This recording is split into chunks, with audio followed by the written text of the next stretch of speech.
അൻസിബ ഹസൻ ലക്ഷ്മിപ്രിയ വിവാദങ്ങൾ ശക്തമാകുന്ന സാഹചര്യത്തിൽ ലക്ഷ്മിപ്രിയയെ നിശിതമായി വിമർശിച്ച് എസ് ശാരദകുട്ടി.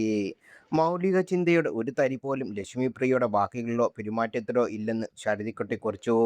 ആ കുറിപ്പ് ഇങ്ങനെയായിരുന്നു: ഹിന്ദുവോ ഇസ്ലാമോ ക്രിസ്ത്യാനിയോ ആരായാലും അവരുടെ വർഗീയവാദികളെ പെട്ടെന്ന് തിരിച്ചറിയാൻ കഴിയുന്ന സമൂഹമാണ് നമ്മുടേത്. ഈ അപകടകാരികളെ ഒറ്റ കൊടുത്തത് അവർ പിന്തുടരുന്ന മതവിശ്വാസങ്ങളെയല്ല, മറിച്ച് അവർ വമിക്കുന്ന വിഷമാണ്. അൻസിബ എന്ന നടി അത്തരത്തിൽ ഒരു അപകടകാരിയല്ല.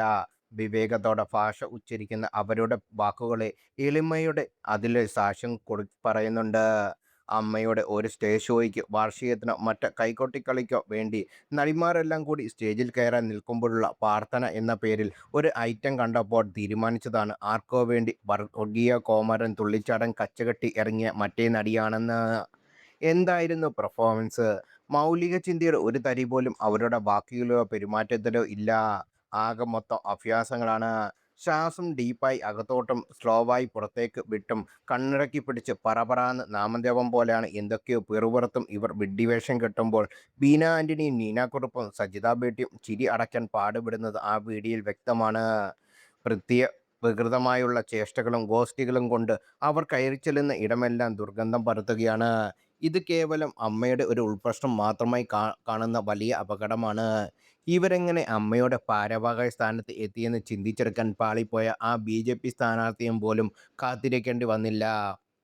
ഒക്കെ സ്വയമങ്ങ് വെളിപ്പെട്ട് വരികയായിരുന്നു. ഇളക്കി വിട്ടവ പോലും ലജ്ജിച്ചു പോകുന്ന തരം ഓവർ ആക്ടിംഗ് ആണ് എല്ലാത്തിടത്തും. തലനിറയെ വർഗീയ വിഷവും വാനിറയെ അശ്ലീല ശീർഷങ്ങളും മനസ്സ് നിറയെ സദാചാര നാട്യങ്ങളും ഒളിഞ്ഞുനോട്ടത്തിൻ്റെ അപാര സാധ്യതകളും കൈമുതലാക്കിയ ഒരു പ്രത്യേക തരം വേഷമാണിത്. ആരുടെയൊക്കെയോ മുറിയിൽ ആരുടെയൊക്കെ വന്നു പോയാൽ ഇവർക്കെന്താ ഛേദം?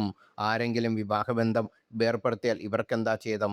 പുറത്തുനിന്ന് വർഗീയ വിഷം അകത്തേക്ക് കയറ്റി വീടാനുള്ള ഏറ്റവും മികച്ച വാഹനത്തിൻ്റെ എല്ലാ സ്വഭാവങ്ങളും ഒരാളിൽ ചേർന്ന് ഒത്തുനിൽക്കുകയാണ്. അറിവില്ലായ്മ ഏറ്റവും വലിയ യോഗ്യത. ഒന്നും അറിയില്ലെങ്കിലെന്താ, ഇപ്പോൾ കുഴപ്പമെന്ന ആ അഴകൊമ്പൻ ഭാവമുണ്ടല്ലോ, അത് അവരുടെ അലങ്കാരമാണ്. നാണമോ നാണക്കേടോ തിരിച്ചറിയാത്ത ഒരാൾക്ക് ആ സംഘടനയിലെ ഫ്യൂഷനും തന്നെയാണ്. ഇവരെ വിളിച്ചിരുത്തി വാ തുറപ്പിച്ച് ആളെ കൂട്ടുന്ന ആ ചാനലുണ്ടല്ലോ, അതൊക്കെയാണ് പൂട്ടേണ്ടത്. വകതിരിവുള്ള ആരെങ്കിലും അവരോട് യോജിക്കാൻ കഴിയുമെന്ന് തോന്നുന്നില്ല. അമ്മയിലെ കൊലക്കൊമ്പന്മാർക്ക് ഇതിലും മികച്ച ഒരംഗത്തിലേക്ക് കിട്ടാൻ സാധ്യതയില്ല.